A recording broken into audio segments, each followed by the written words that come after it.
നമസ്കാരം. ശുഭദിനത്തിലേക്ക് എല്ലാവർക്കും സ്വാഗതം. ശ്വേതവരാഹകൽപ്പത്തിലെ 7ാമത്തെ ചതുർയുഗമായ വൈവസ്വത മന്വന്തരത്തിലെ 28ാമത്തെ ചതുർയുഗമാണ്. കലിയുഗം തുടങ്ങിയിട്ട് 5126ാമത്തെ വർഷമാണ്. ഇന്ന് കലിദിന സംഖ്യ വരുന്നത് 18,72,436ാമത്തെ ദിവസമാണ്. മലയാള കലണ്ടർ അനുസരിച്ച് 1200-ാം ആണ്ട് കർക്കിടക മാസം 29-ാം തീയതിയാണ്. ശകവർഷം 1947, ശ്രാവണ മാസം 23-ാം തീയതിയാണ്. ഗ്രിഗോറിയൻ കലണ്ടർ അനുസരിച്ച് 2025 ആഗസ്റ്റ് മാസം 14-ാം തീയതിയാണ്. കൃഷ്ണപക്ഷമാണ്. ഷഷ്ടി തിഥിയാണ്. കരണം വരുന്നത് ആനകരണമാണ്. അത് ഉച്ചകഴിഞ്ഞ് 3:15 വരെയുള്ള സമയത്താണ് ആനകരണം വരുന്നത്.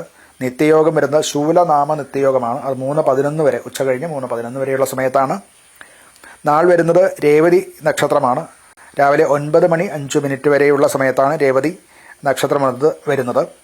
അതിനുശേഷം അശ്വതി നക്ഷത്രമാണ്. ഞാറ്റുവേല ആയില്യം ഞാറ്റുവേലയാണ്. ദിവസം വ്യാഴം, ഗുരുവിൻ്റെ അഥവാ വ്യാഴത്തിൻ്റെ കാലഹോരയിൽ തുടങ്ങുന്ന ദിവസമാണ്.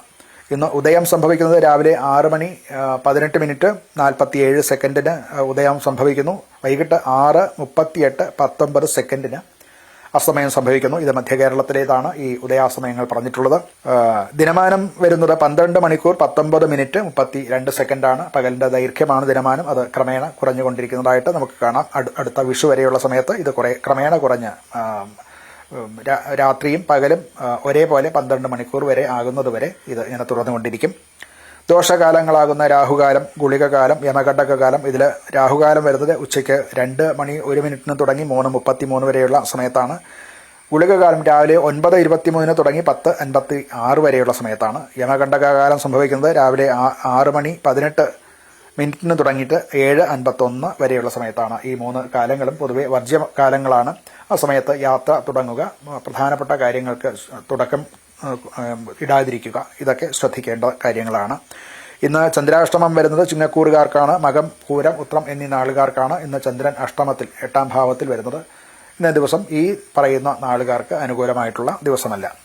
അഭിജിത് മുഹൂർത്തം വരുന്നത് ഉച്ചയ്ക്ക് 12:04 തുടങ്ങി 12:26 വരെയും തുടർന്ന് 4 മിനിറ്റ് വർജിച്ച് 12:30 മുതൽക്ക് 12:52 വരെയുമാണ്. 12:04 മുതൽക്ക് 12:52 വരെയാണ് പൊതുവെ അഭിജിത് മുഹൂർത്തം എന്ന് പറയുന്നത്. മധ്യത്തിലുള്ള 4 മിനിറ്റ് സന്ധ്യയാകയാൽ അത് വർജിക്കേണ്ടതാണ്.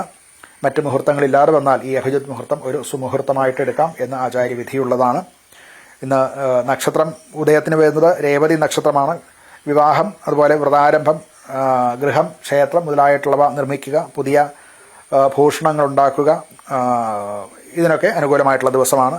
ഷഷ്ടിയും ശില്പകർമ്മങ്ങൾക്കും അതുപോലെ വാസ്തു കർമ്മങ്ങൾക്ക് ആഭരണം ഉണ്ടാക്കുക, അതുപോലെ യുദ്ധം ആരംഭിക്കുക, ഇങ്ങനെയുള്ള കാര്യങ്ങൾക്കും ഒക്കെയാണ് ഇന്നത്തെ ഷഷ്ടി തിഥി നല്ലത്. നമസ്കാരം.